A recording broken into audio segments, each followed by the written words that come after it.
Olá! Olá! Sejam muito bem-vindos ao nosso podcast Papo em Mente. Eu sou Paula Silvestre. Eu sou Eduarda Queiroz e hoje estamos com uma convidada muito especial. Uma juíza. Quem será? Tchadadadá, a juíza mais linda da cidade, Exatamente. Ivna Moser.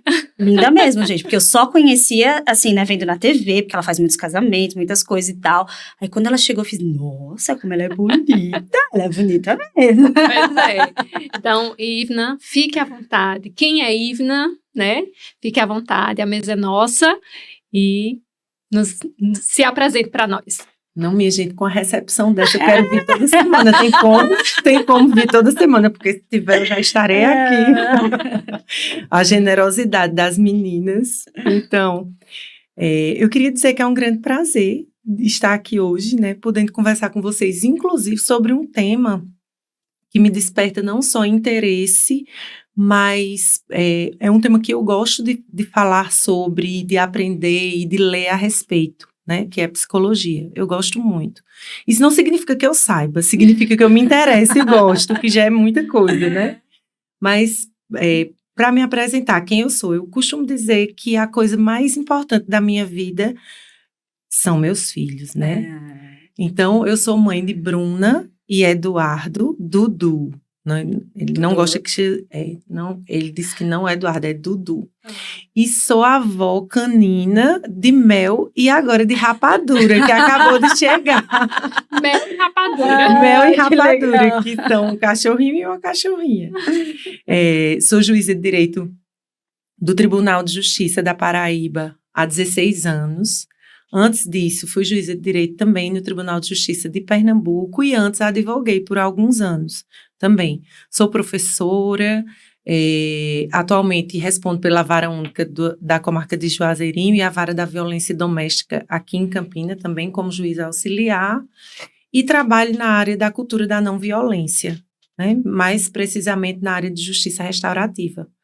Então, minha carreira é pautada basicamente nos métodos adequados de resolução de conflito, é isso que me move, assim, é essa a minha paixão dentro da minha área. Embora a jurisdição estadual nos leve para muitos caminhos. Inclusive, essa necessidade de nos valermos de várias outras profissões, dentro desse contexto da interdisciplinaridade. Você falou, né, que você faz uso de outros profissionais e tal. E a psicologia, como é que funciona nesse meio jurídico?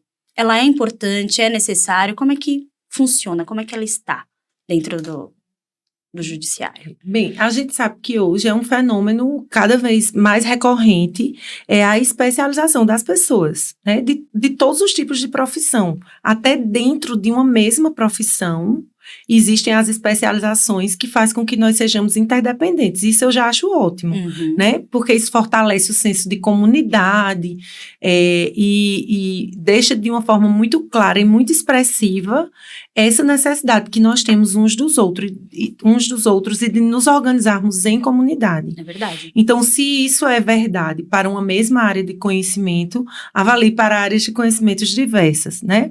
O juiz, ele tem a expertise do juiz na área jurídica, única e exclusivamente. Então, quando ele necessita de uma abordagem de outra natureza, aí ele se serve desses outros profissionais, né? Seja realizando perícias, seja auxiliando na tomada de depoimentos, por exemplo.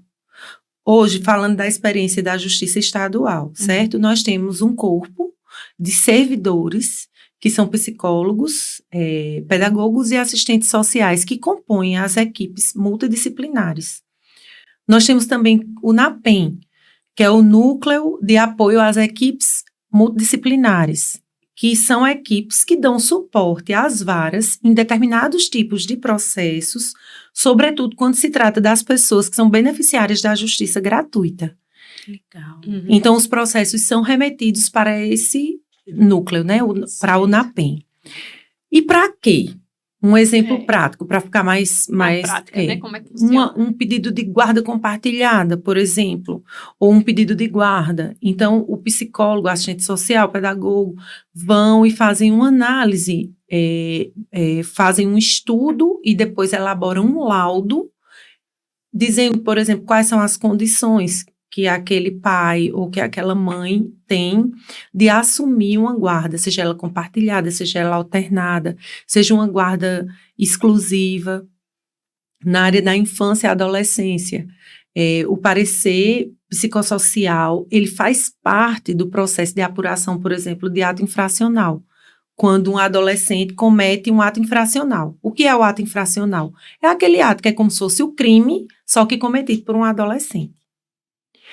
Os processos de adoção, processos de família. Então, assim, o psicólogo, ele é essencial ao exercício da jurisdição. Justamente porque ao juiz falta essa expertise de tratar dessa área tão específica do conhecimento. Inclusive também em tomadas de depoimento. Existe uma lei, que é a Lei do Depoimento Especial, que determina, não é uma faculdade, é uma obrigatoriedade, que o juiz ele não tome o depoimento de vítimas de violência sexual menores de 18 anos ou que estejam facultativamente entre 18 e 21 anos sem o auxílio dessa equipe. Uhum. Então, o juiz, ele sequer faz as perguntas diretamente. Essa vítima, né, essa pessoa vulnerável, ele é colocado numa sala, fica lá um psicólogo, assistente social com um ponto, e aí a gente faz as perguntas e eles vão traduzindo para evitar a revitimização. Que interessante, Legal. muito legal, né? E porque isso também protege, né, a vítima, né? Assim, de ter um gatilho, de ter, enfim, um trauma, enfim, N coisas, né? Protegido, né? É uma proteção muito interessante. É interessante. Quer dizer que você também trabalha nessa parte da violência. É contra a mulher ou a violência geral? Contra o menor, contra a mulher, contra o idoso? Veja bem, nós que somos juízes estaduais, nós temos uma competência, é o que se chama competência residual. Afora a competência das justiças especializadas, a Justiça do Trabalho, Justiça Federal, nós temos todas as outras competências. Então, a gente eventualmente está trabalhando com violência, seja com violência doméstica ou com infância e juventude. Outras vezes estamos no cível, outras vezes estamos na fazenda pública, outras vezes estamos nas varas de família. Então, isso exige de nós uma flexibilidade grande, porque acaba que o juiz estadual, ele pode ser que ele passe a vida inteira numa vara apenas, tratando daquela competência, mas ele, eventualmente, ele pode ocupar qualquer uma dessas varas, já que nós temos essa competência residual. Então, eu particularmente, como eu sempre estou substituindo, eu sempre enfrento todas essas questões. A gente está no Agosto Roxo, né? É o mês de conscientização da violência contra a mulher, né? Fala um pouquinho sobre essa violência contra a mulher, como é esse contexto, né, aqui na Paraíba, nos casos que você já pegou. Bem, primeiro é importante a gente falar um pouco sobre o que é o Agosto Lilás, né? O Agosto Lilás, ele decorre de um projeto de lei que foi aprovado no Senado, e ele estabelece que União, Distrito Federal, estados e municípios, eles realizem políticas de conscientização que tenham como objetivo a redução da violência contra a mulher. As varas, nós temos 2 varas privativas da violência doméstica aqui na Paraíba, uma em Campina Grande e outra em João Pessoa. E eu posso dizer que são entre as varas mais movimentadas que há. É uma quantidade enorme de processos. O tribunal, ele se empenha muito para gerir essas varas porque tem um perfil muito diferenciado, justamente porque o número de processos é muito grande. A quantidade de processos é muito grande. E assim, impressiona mesmo trabalhar nesse tipo de vara, porque a gente consegue ter uma amostra do que é a sociedade, porque cada uma dessas varas, ela é um recorte daquilo que é a sociedade, do que acontece na sociedade. E hoje, a violência contra a mulher, ela tá muito evidenciada, porque antes ela era muito velada. E hoje ela fica evidente, porque se antes as mulheres eram estigmatizadas quando elas denunciavam seus respectivos companheiros, hoje ela é estimulada a fazer isso. Uhum. Hoje se diz, não, você tem que denunciar, você não pode se colocar nessa situação, e as outras pessoas são estimuladas a denunciar. Aquela história de entre marido e mulher não se mete a colher, isso não existe mais, né? Isso, Pode meter colher, garfo, faca, o que for. Na verdade, a ideia é não meter nada, né? Ir lá e denunciar. Que antigamente só quem podia denunciar era a própria mulher, agora não.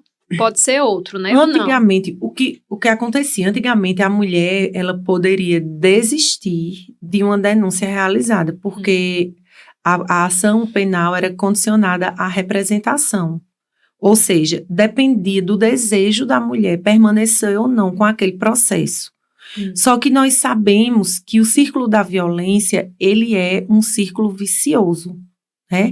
Ele vem a agressão, aí o pedido de desculpas, a lua de mel. Isso. Aí a agressão, o pedido de desculpa, a lua de mel. Então, o que era que acontecia? Essa mulher que estava inserida nesse círculo vicioso, ela era agredida, geralmente, quando o processo começava a tramitar, ela já estava na lua de mel. Então, ela desistia, aí vinha a agressão de novo. Às vezes, ela, por vergonha, por medo, já não denunciava mais. E a gente sabe que isso é progressivo. Uhum.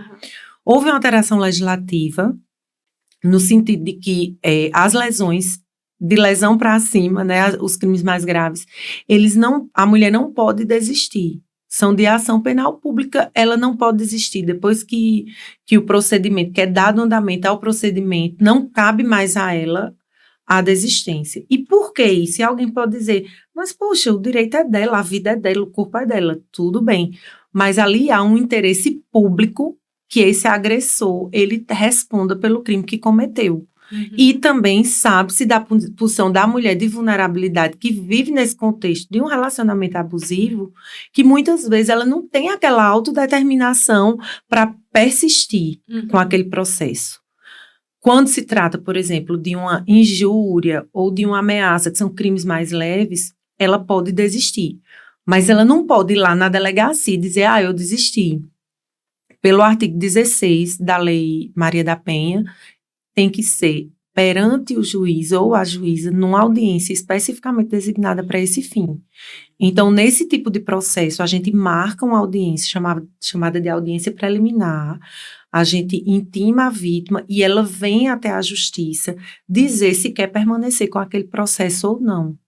E aí, então, nós fazemos todos os esclarecimentos, desde de explicar que aquele processo ele não tem relação direta com a eventual medida protetiva que ela tenha recebido, ou explicando a ela também que se ela desistir daquele, isso não significa dizer que depois ela não possa ir na delegacia, ou se ela quiser desistir, a gente procura ver por que razão ela desistiu, por que foi que ela desistiu, e a gente, em alguns momentos, a gente se vale da equipe multidisciplinar para dar esse suporte, porque a mulher, às vezes, ela chega numa situação de muito sofrimento psicológico, e cabe ali ao juiz e à juíza ter esse olhar, né, esse olhar empático, esse olhar cauteloso, que faça com que a gente faça esse encaminhamento ali, imediato, para que ela possa se sentir principalmente acolhida. E a violência, Ivna? Porque acho que para muitos a violência é só aquela física, né? Mas a violência começa de onde? O que é que pode já ser considerado uma violência contra a mulher? Eu penso que na nossa sociedade, a violência começa na nossa comunicação. Nós temos uma comunicação extremamente alienante. A nossa comunicação em casa com os nossos filhos é uma comunicação alienante. A gente já começa por aí. A forma da gente se comunicar já é uma forma que não gera conexão. Ela nos dissocia um dos outros.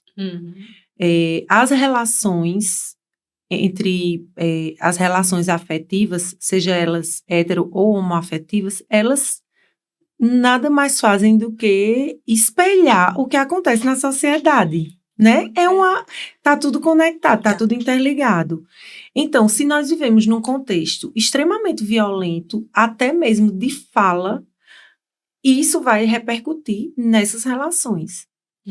E a lei, ela traz essa proteção, porque a partir do momento que vem a gerar um impacto na vida da mulher, no seu subjetivismo, passa a ser danoso não apenas para ela, mas para o contexto social. Então, a gente pode dizer que existe a violência psicológica, que existe a violência financeira, a violência física, a violência moral. Existem vários tipos de violência. E são violências que são tão normalizadas na nossa sociedade que às vezes a gente não percebe. Não percebe. Um exemplo de violência financeira. É aquele homem que, por exemplo, que a mulher tem a sua renda, mas ele gere essa renda. Ele não dá a ela a oportunidade de decidir como utilizar aquela renda. Ou, quando ela é provida por ele, que acontece em muitos casos, e a gente sabe disso, ele é o provedor e a oprime em virtude dessa superioridade financeira que ele tem. Que é o mais comum, né? É o mais comum. É bem comum, na verdade. E uma, né? Eu nunca imaginei que isso seria violência. Violência, né? Por isso que eu perguntei. Falei, nossa, E assim, muitas vezes, o que é que acontece?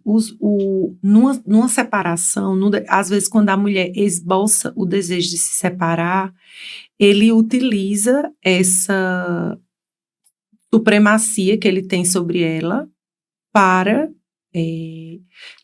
oprimi-la. E também tem o outro lado da moeda. Muitas vezes ele se beneficia de um patrimônio que é dela. Olha só. Se apropria, utiliza de forma indevida. Muitas coisas aí, né? Um carro, uma casa, um aluguel, qualquer coisa ele começa a gerir e você não tem direito a nada. É isso e acabou. E o perfil da vara da violência doméstica é bem interessante isso, porque as outras varas criminais, a gente vê muitas pessoas que têm uma condição financeira sensível. São pessoas vulneráveis financeiramente. São as pessoas que moram nas periferias, nos subúrbios, são as pessoas que vivem, têm como fonte de renda os auxílios do governo, pessoas que ou desempregadas ou de baixa escolaridade. E o perfil da vara da violência doméstica é misto. São médicos, são advogados, são engenheiros, são psicólogos. Olha só. São pessoas, realmente, como eu falei, um recorte da sociedade. É como se fosse cultural, né? Como se fosse, não. É cultural. Nós não estamos acostumados a compreender que a mulher pode se autodeterminar. A gente escuta frases, por exemplo, esses dias eu escutei a frase de uma pessoa dizendo assim, se reportando à namorada. Ele disse assim, não, eu não sou machista de jeito nenhum. Eu mesmo deixo minha namorada usar a roupa que ela quiser. Eu deixo. Entendeu? A sutileza. Aí, de repente, você olha e diz, meu Deus, ele é maravilhoso. Como é teu nome? Tu, ali? Estevão tá sozinho ali, como o representante da ala masculina. Então, vou dar o exemplo de Estevão, que a gente sabe que é fictício. Estevão dizer, eu sou machista? De jeito nenhum, eu deixo minha namorada usar o que ela quiser. Como se a namorada dele necessitasse da permissão dele para. Então, isso está tão arraigado na nossa cultura, tão arraigado que nós mesmas não conhecemos, via de regra, o potencial que nós temos e os direitos que nós temos. É verdade. Exatamente. Principalmente o potencial, né? Você falou uma palavra muito interessante, porque a mulher fica tão oprimida e dependente da opinião do companheiro que ela fala assim, não, realmente eu não posso. Eu queria fazer um curso, que aí eu acho que já vai mais da violência psicológica. Quero fazer um curso tal. Não, mas pra quê? Você não é capaz. Vai fazer isso agora? Não, isso não é pra você, não. Não tem idade, mas... Não tem idade pra estudar. Pra que você vai estudar voltar? Não. É ou não é, doutora? Ai, meu Deus, são tantas histórias. Eu tô aí com quase 2 décadas só de magistratura, já escutei muita coisa, viu?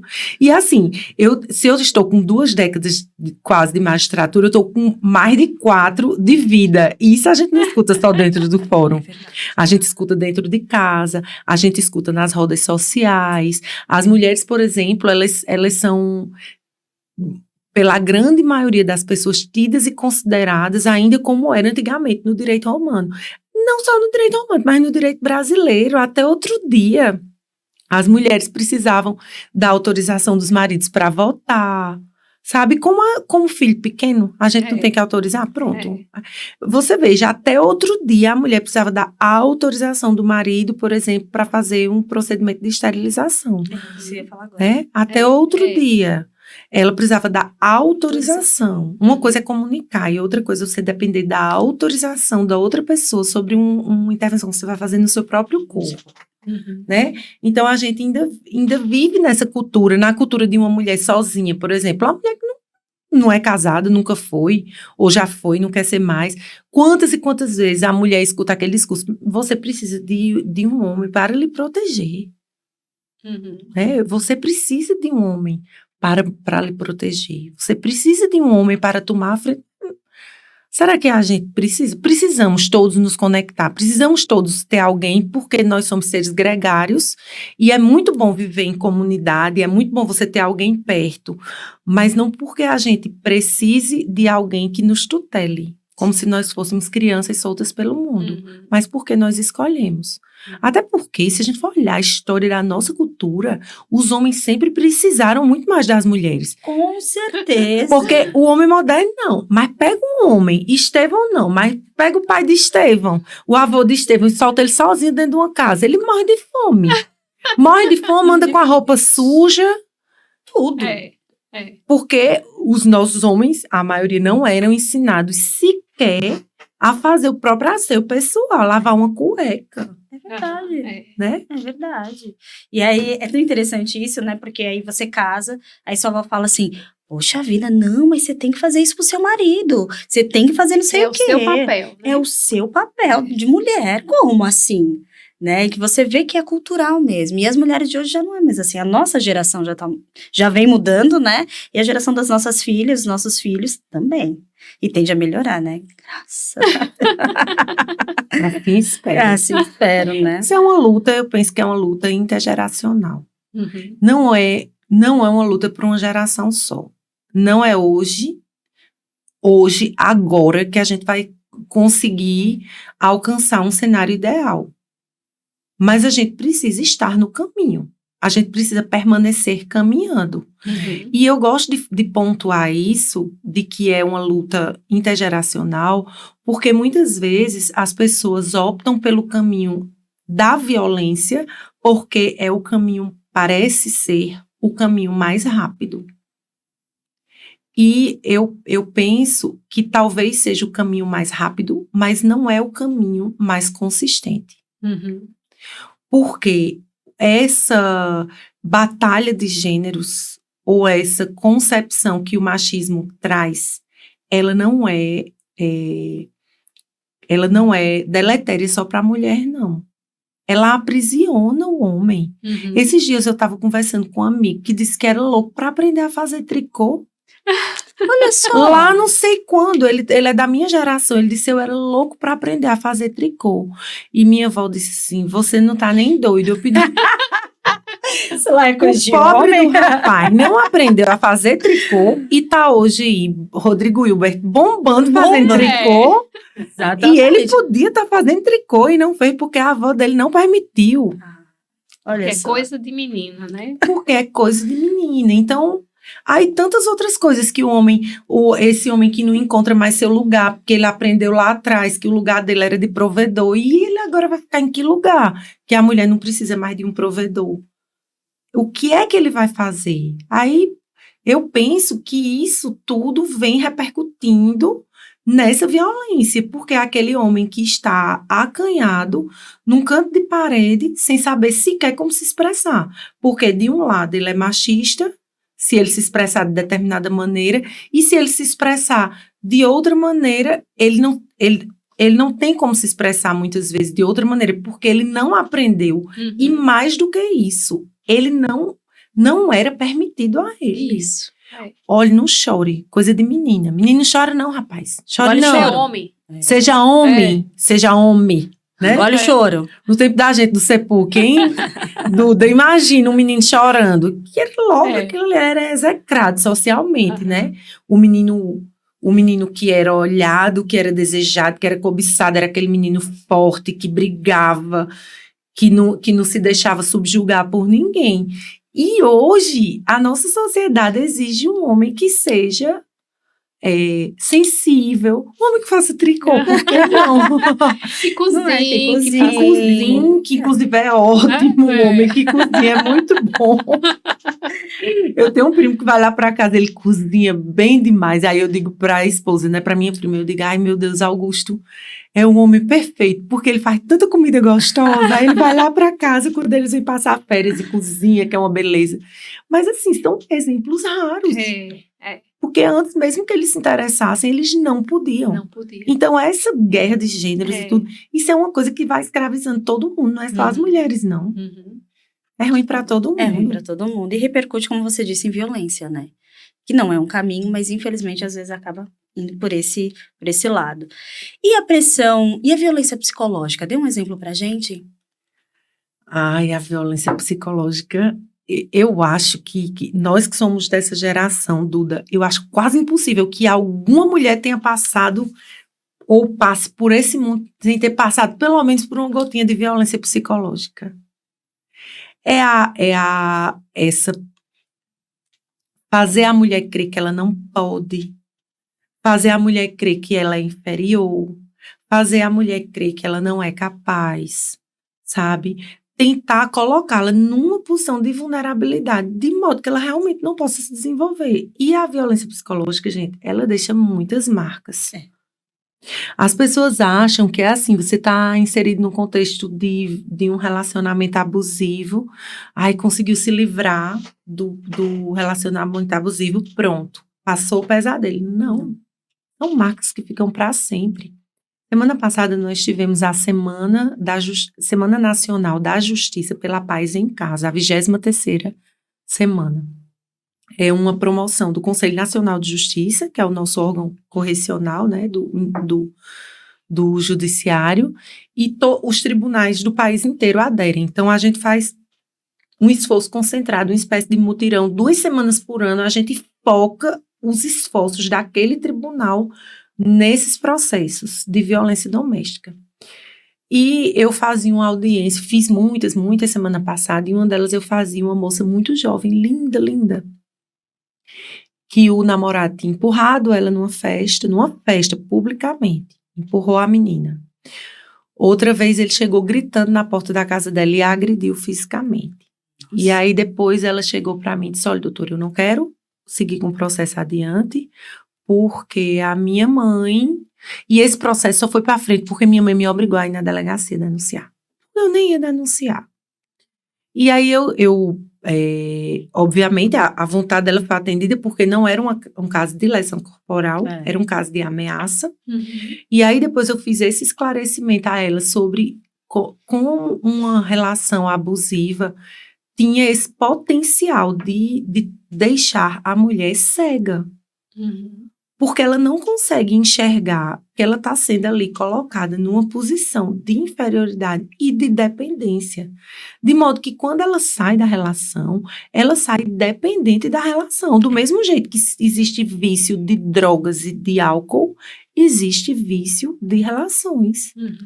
Então a mulher sai se sentindo inferiorizada, ela sai acreditando que ela não consegue ninguém melhor do que aquela beleza que está com ela. Eu digo, usando o termo regional, porque às vezes a gente vê uma mulher maravilhosa, com um abençoado que você diz assim, misericórdia, como é que quis essa criatura? Não, mas ela acha que ali é a coisa mais maravilhosa do mundo. É o último biscoito da bolacha, né? O pacote. É a última bolacha do pacote, junto com a última Coca-Cola gelada do deserto. Não vai existir outro que a queira, além deste.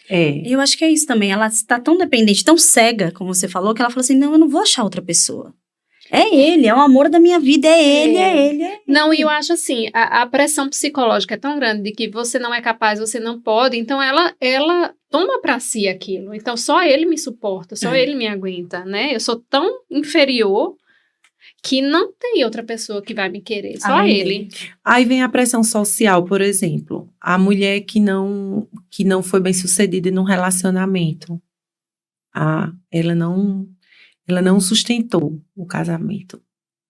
Por exemplo, se um homem é traído na sociedade, certo? Se ele é traído, muitas vezes ele oculta, porque ele tem vergonha de dizer que foi traído, né? A família, os amigos geralmente dizem, larga essa mulher, isso não presta. Pronto, ali a mulher foi proscrita, né? Ela vai para o lugar dos proscritos e ela vai caminhar sempre à margem da sociedade porque aquela mulher não presta.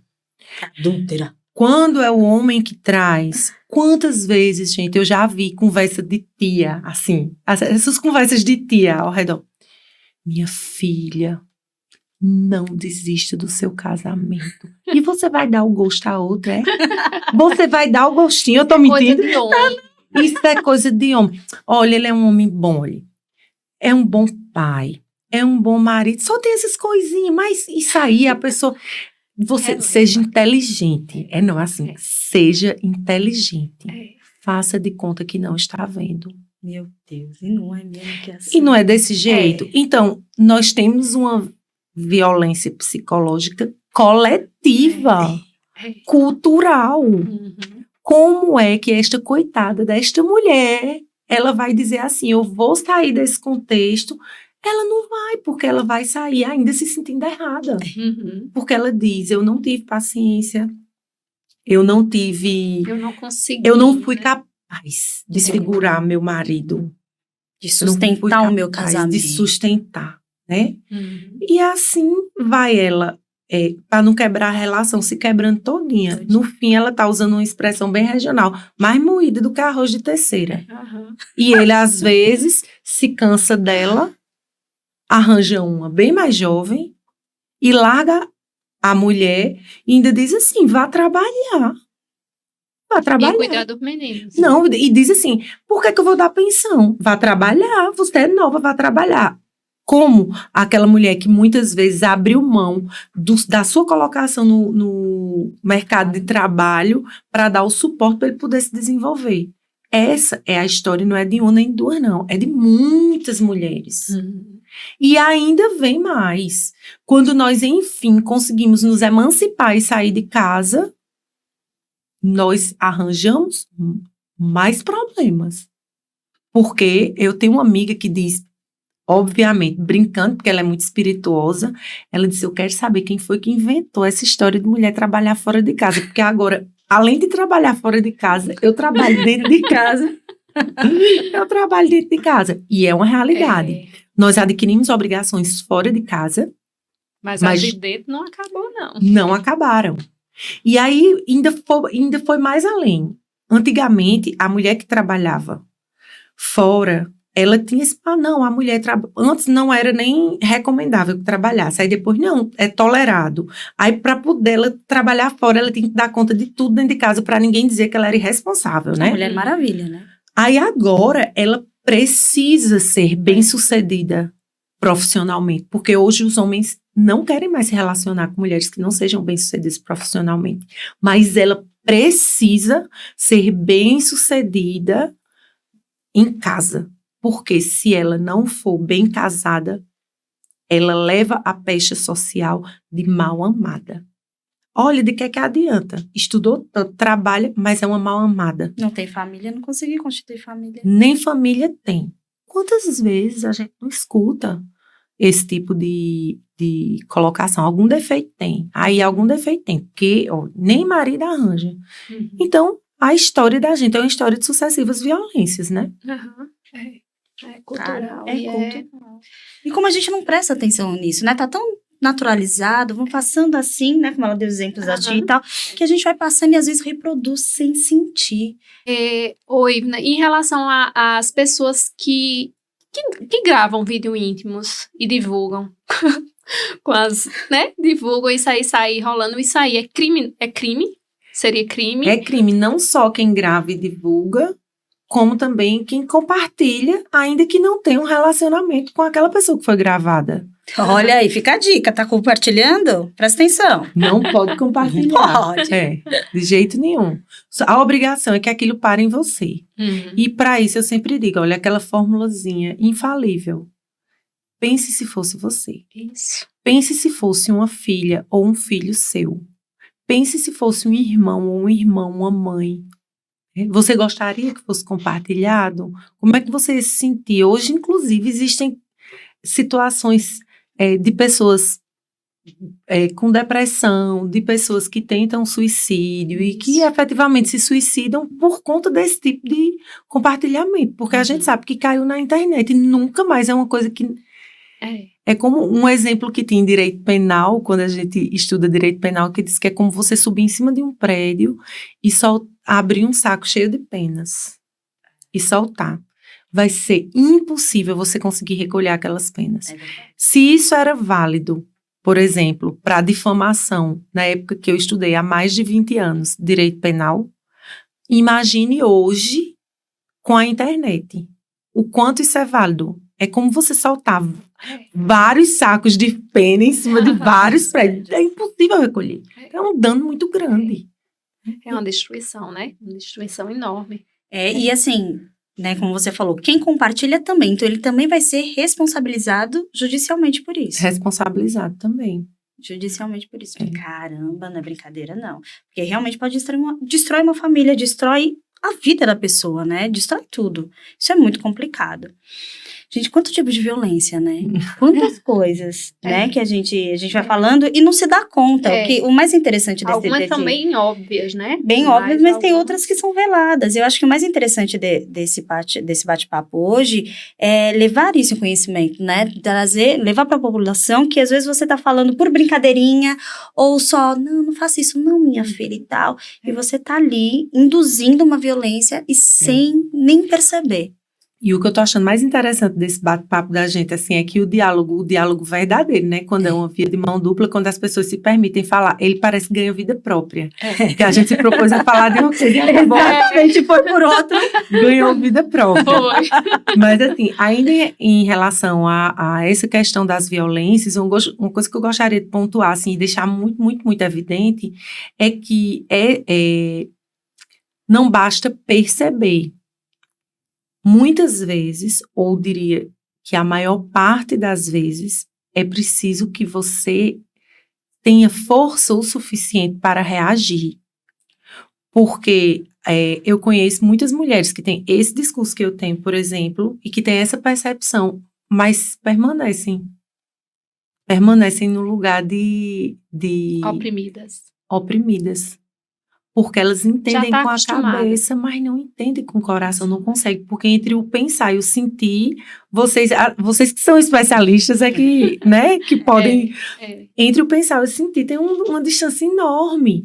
Então, a mulher, como eu falei, o público da Vara da Violência Doméstica, ele é completamente, assim, diversificado. Então, a gente vê muitas mulheres bem-sucedidas que se submetem a anos de violência. E elas sabem. E elas têm acesso a informações. E elas têm condições financeiras. E elas têm apoio da família. E elas têm uma carreira brilhante. E aí, por que é que elas permanecem naquele lugar? Porque aquele lugar acho que já está sendo confortável, né? É o natural para ela. Aquilo ela já assimilou como natural. E daí que é importante, por isso que eu sou tão fã da psicologia, daí que é importante essa pessoa se conhecer, ela tem um espaço seguro de fala, onde ela possa se reinventar, inclusive se for do gosto e do desejo dela, e perceber essas coisas sutis que vão passando no dia a dia que a gente vai deixando passar. Do mesmo jeito que um médico, por exemplo, ele pode ter todo o conhecimento do mundo, mas se ele tiver que tratar alguém dentro de casa, ele não vai conseguir, a contento, muito dificilmente ele vai conseguir, porque a emoção vai vir antes da razão e ele não vai conseguir agir. Do mesmo jeito é a mulher, ela pode ter o conhecimento que for, mas quando é com ela está tão envolvida emocionalmente ali, que às vezes ela simplesmente não percebe. É como um psicólogo, né? E o pessoal diz assim, não, é psicólogo e se comporta assim. Não. O psicólogo, ele tá ali com as ferramentas para cuidar do outro, né? Ele precisa ser cuidado também Precisa. por outra pessoa. Não é porque a gente tem um conhecimento que a gente... Aí não tem como misturar emoção, sentimento com Aí a conhecimento, razão né? não vai dar. A gente precisa de outra pessoa É. para nos ajudar nesse processo também, porque é um Isso. processo, né? É. Não tem como. Nós começamos falando especificamente da violência Se decorrente da Lei Maria da Penha.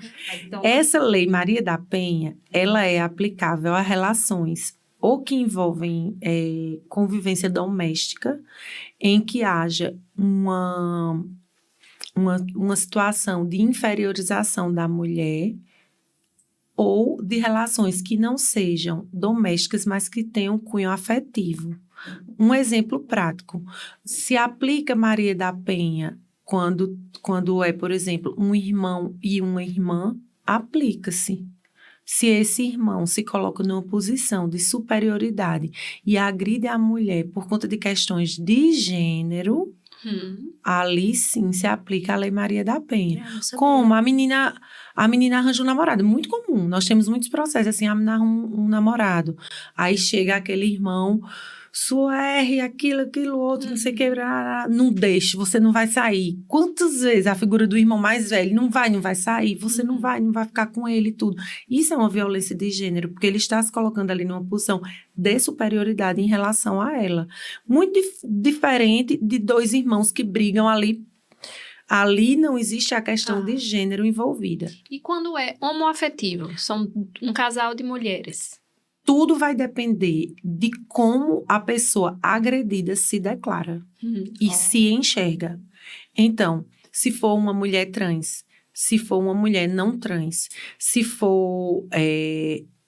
foi mulher, se declara e se reconhece como mulher, independentemente com quem ela se relacione, havendo ali a violência, que não é só física, a gente já entendeu isso, né? Existe, sim, a aplicação da Lei Maria da Penha. Só não existe. Quando é que não existe a aplicação da Lei Maria da Penha? Quando é entre duas mulheres que não têm uma relação de afetividade. Por exemplo, duas irmãs. Porque aí como era que a gente ia proteger uma e outra? Porque aí a questão de gênero não vai estar envolvido. Mas nós temos, infelizmente, muitos casos de filhos contra a mãe, principalmente os drogadictos, contra a mãe. Então, que ali ele se coloca numa posição de superioridade em virtude do gênero. Temos muitos casos, assim, são os mais tristes. Não sabia de são os jeito mais nenhum. tristes, exatamente. Agora, por exemplo, muitas vezes, o que é que as mulheres muitas vezes pretendem, achando que se aplica, por exemplo, é aquele homem que tem interesse, o stalker, por exemplo. O homem tem interesse na mulher, ele quer a mulher, ou ele olha de longe, mas ela nunca teve nenhuma relação com ele.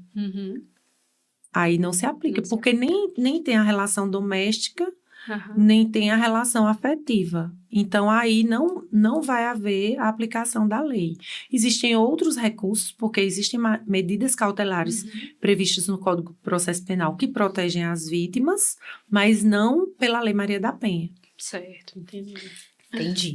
Muitas coisas, mas eu achei muito interessante, né? Porque essa de gênero, por exemplo, né, dos drogados que pela mãe, de irmãos também, eu não fazia a mínima ideia que se aplicava a Maria E é muito da Penha. comum, viu? Que legal. Legal não, interessante. Que interessante a aplicação, né? entendi. Aplicação. Interessante mesmo, porque eu não sabia. Também não sabia? Sabia não? Você sabia? Pois é, também tem muita coisa que a gente não sabe. Por isso que é importante isso, né? Esclarecer e trazer pessoas de todas as gamas, né? Da sociedade, de várias profissões, para trazer isso mesmo, né? Informação. Quem tem informação tem tudo, né? Eu acho que é muito legal. Então, essa primeira parte, a gente... Como eu falei, essas violências são nesse contexto, mas as violências, de um modo geral, muitas delas são penalmente relevantes, embora não se apliquem à Lei Maria da Penha, mas elas são, alguns tipos de violência são relevante penal, eu diria a maioria delas, e elas são coibidas através do Código Penal ou de outras leis. Entende? Então, foi violência, atingiu o outro, atingiu a paz social, existe essa proteção. Isso. Mas hoje nós já estamos caminhando além, e eu não poderia deixar de passar essa oportunidade sem falar da justiça restaurativa, que viu que eu cheguei a dar um sorrisinho. Não é? Porque assim, é a minha paixão. É a minha paixão. A justiça restaurativa, ela tem um olhar diferenciado para o fenômeno da violência, para o conflito, e ela pretende não apenas, não tem como paradigma a culpa e a punição, tem como paradigma a responsabilização e o atendimento de necessidades, seja da vítima, seja do agressor. É uma abordagem, eu diria, mais sofisticada. Uhum. É muito mais sofisticada a abordagem da justiça restaurativa. E o que é essa justiça restaurativa? É uma proposta que tem metodologias próprias, que o Conselho Nacional de Justiça, existe uma resolução de 2016 regulamentando, e todos os tribunais do país, eles se submetem hoje a um processo de implementação da justiça restaurativa, inclusive com criação de órgão de macrogestão próprio, cada um dos tribunais. O Conselho Nacional de Justiça estimula a que se aplique, que se criem esses órgãos, ou que essas metodologias elas sejam inseridas em um órgão já existente dos tribunais para a efetiva aplicação dessas práticas restaurativas. E qual é a importância disso? A importância é tratar o fenômeno, conflito, tratá-lo, e não simplesmente porque há muitos anos a gente escuta a expressão, vamos prevenir conflitos, mas o caminho não é prevenir conflito, porque o conflito ele é necessário. O conflito, ele é imanente ao ser humano. Ele é necessário para que nós possamos avançar. Isso. O conflito, ele é, na verdade, uma oportunidade de repensar, de reavaliar relações e processos.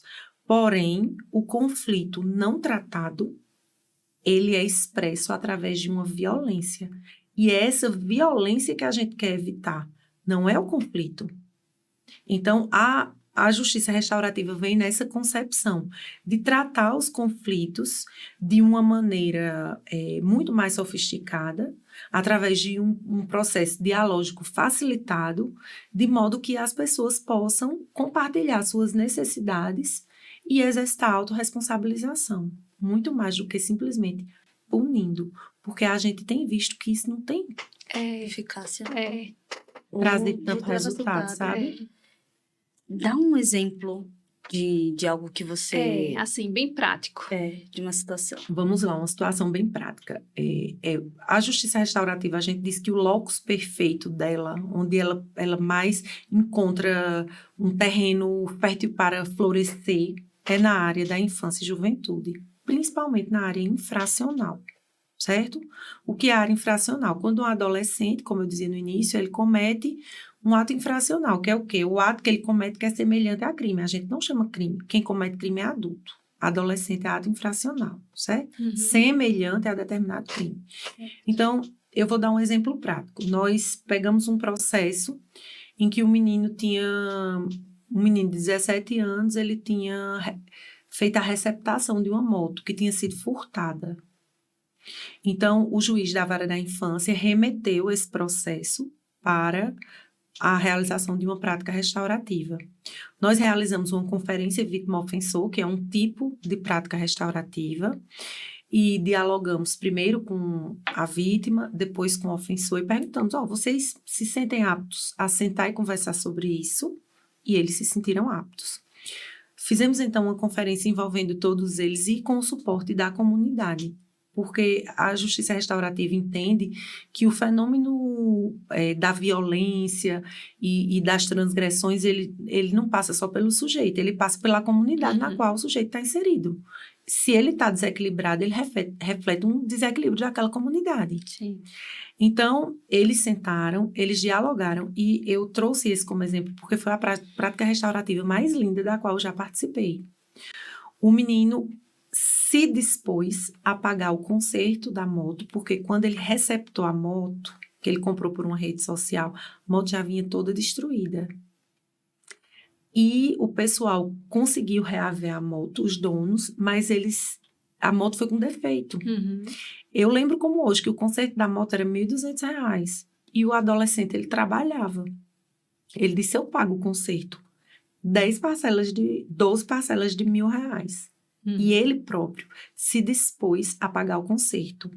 Ele falou como tinha sido difícil para ele no dia que a polícia foi até a casa dele. Ele morava com os avós e os avós ficaram muito nervosos, foram parar no hospital, que ele tinha comprado, mas ele não tinha se dado conta do quão grave era aquilo ali, comprar um objeto que não sabia a procedência. Por outro lado, o pessoal que tinha sido vítima do furto dessa moto disse como para eles era difícil, porque atrapalhou o trabalho deles, que eles ficaram sem transporte. Aí disseram que a rua era uma rua muito escura e não tinha policiamento. Então, nós procuramos atender às necessidades. Quais eram? Consertar a moto do rapaz através da autorresponsabilização do adolescente, enviar ofício para os órgãos adequados, policiamento nessa rua, consertar a câmera e a iluminação pública. Percebe que é bem diferente. Muito mais educacional, de um processo por ato infracional em que a gente chega e diz ao menino, você vai para uma liberdade assistida ou para uma prestação de serviços à comunidade. E ele muitas vezes fica revoltado, porque ele diz, mas eu nem tenho culpa de nada, não sei o quê. E por outro lado, fica a vítima lá perdida. E aconteceu o quê naquela audiência? Nem sei. E agora, o que é que vai acontecer depois disso? Então, é uma abordagem muito mais ampla. Muito bom. A gente se ocupa de saber quais são as necessidades dos envolvidos, quem causou o dano, qual foi o dano e de que forma as pessoas podem se responsabilizar por aquele dano cometido. Ter consciência de tudo, né? O infrator ter consciência de tudo que causou. É muito mais educacional. É como se você pegasse uma criança e fez uma coisa errada, você vai lá e pune com uma palmada. E você chama a criança e diz, isso não pode por isso, por isso, por isso. Você pode se machucar. Quer dizer, é completamente diferente. Nós temos um gráfico bem esclarecedor, que, infelizmente, como aqui é áudio, a gente não pode apresentar, mas eu posso tentar explicar, que é onde a gente consegue compreender em que lugar está a justiça restaurativa. Se nós tivermos um gráfico em que na horizontal esteja suporte e apoio, e na vertical esteja punição, se a gente tem baixo suporte, apoio e baixa punição, a gente tem uma disciplina social permissiva. Então, levando em consideração o exemplo doméstico, né? É aquele pai que o menino está quebrando a casa todinha e ele está mexendo no celular, não dá conta nem do que o menino está fazendo. Então, essa é uma disciplina social permissiva. Nem tem punição, nem tem responsabilização, nem tem suporte e apoio. Quando a gente tem uma disciplina social em que há muita responsabilização e não há suporte e apoio, a gente tem uma disciplina social punitiva. Então, é o exemplo daquele pai que o menino está quebrando tudo dentro de casa, o pai puxa o menino pelo braço e dá uma surra ou deixa de castigo. Ele não procurou saber o que aconteceu com aquele menino, ele não quer saber dos motivos que levaram ele àquilo, ele não ajuda o menino a melhorar, ele simplesmente reprime e pune. Quando a gente tem muito suporte e apoio e não tem responsabilização, a gente tem uma disciplina social negligente. Então, é aquele pai que percebe que o filho está fazendo traquinagem e passa a mão na cabeça. Muitas pessoas que não conhecem o que é a justiça restaurativa acham que a justiça restaurativa está nesse lugar da permissividade, da negligência, de pegar a pessoa pela mão e passar a mão na cabeça. Só que não é. A justiça restaurativa ela está exatamente no encontro dessas duas vertentes. Então, ela vai ser alta responsabilização com alto suporte e apoio. Então, vai ser aquela pessoa que vai ser levada a se autorresponsabilizar. E nós temos também a responsabilidade ampliada, que ela envolve a comunidade, para que a comunidade se envolva naquele processo de restauração do tecido social que foi esgaçado a partir daquela transgressão, mas também ela dá o suporte e o apoio necessários para que aquela pessoa possa se reinventar. Então, é essa a proposta da justiça Psicologia restaurativa. pura. Eu tava lembrando disso Gente, agora, aprendeu. as aulas vindo aqui. Muito interessante, muito interessante. Também não Gente, tinha menor conhecimento disso. Gente, ó, é assim. A pequena sereia, aqui é a grande sereia. A gente fica assim, ó, embabacado, Ouvindo. E quanto conhecimento, né? Quanta Não é? coisa nova hoje, numa tarde assim. Foi muito legal. Muito, muito, muito. Pra gente ir caminhando, né? Pro nosso encerramento, infelizmente, porque a gente poderia passar. Já tava adorando. Vocês me dão corda para eu falar, minha gente. Aí vocês me dão corda para eu falar sobre justiça restaurativa. E eu tenho um colega engraçado, que ela falou a sereia, eu tenho um colega que diz, a Ivna vai falando, parece o canto da sereia. E eu digo, A gente fica não, assim, minha ó. gente, não. É porque quando a gente fala sobre coisas que têm fundamento e que falam ao nosso coração, porque a base da justiça restaurativa não são teorias acadêmicas, embora haja fundamento científico para isso, mas a base é a nossa ancestralidade. São práticas tribais milenares. Então, fala ao nosso coração, porque vem na nossa memória genética, vem na nossa memória afetiva, vem naquilo que a gente deseja ser, que é reconhecido a partir da nossa humanidade. Então, minha gente, isso não tem nada a ver, viu? Com Sim, a sereia meu cabelo de encanta. Ariel, não tem nada a ver. É porque eu tô falando algo que fala ao nosso coração realmente. E que acaba fazendo sentido para a maior parte das pessoas que escutam. Tá, a gente vai aceitar essa justificativa. Ai, mas foi ótimo, né? Foi ótimo, foi excelente. E o amor dela é tão grande que a gente vê que sai da justiça e vai pra psicologia, né? Que a filha tá aqui, faz psicologia também. Será nossa colega no futuro. Eu super me consultando com ela, viu? Imagina. Ai, eu me consulto Mas demais. é bom quando ela minha começar psicóloga. a fazer os testes. Começar a aplicar. Mamãe, vamos aplicar agora. Mas eu já sou um laboratório, eu tenho certeza disso. Ela já olha pra mim, eu já me sinto analisada da cabeça. Olha bem assim. Ai, que legal, que legal. Suas considerações finais? Ai, gente, eu quero dizer que eu tô muito feliz de estar aqui, muito mesmo, de ter essa oportunidade, a gente ter essa conversa realmente. De dizer que a cara do judiciário hoje, ela é diferente, que nós temos consciência e responsabilidade. Viu, gente? Ficou parecendo consciência e responsabilidade do nosso papel simbólico, que envolve autoridade, e nós sabemos disso. Mas, por outro lado, hoje a gente se cerca de profissionais como vocês para poder dar esse suporte às pessoas que chegam até nós.